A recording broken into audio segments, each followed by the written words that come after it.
ঘটনা হলো, এটার দায়ভার কে নিবে?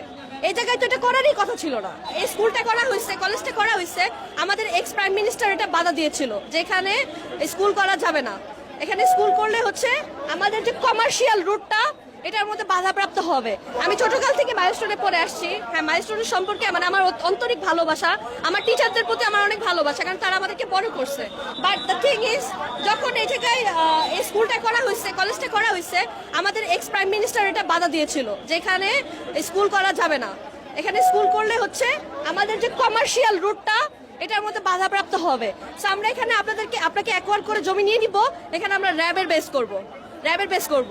তো তারপর হচ্ছে স্কুলের টিচাররা হচ্ছে তারপরে স্টুডেন্টদেরকে বলা হলো যে প্রোটেস্ট করার জন্য, যে না আমাদের ল্যান্ড এখানেই থাকবে। তো আমার এখন আজকের ঘটনার কারণ হচ্ছে যে এত বড় একটা ঘটনা হলো, এটার দায়ভার কে নিবে? এই জায়গায় তো এটা করারই কথা ছিল না।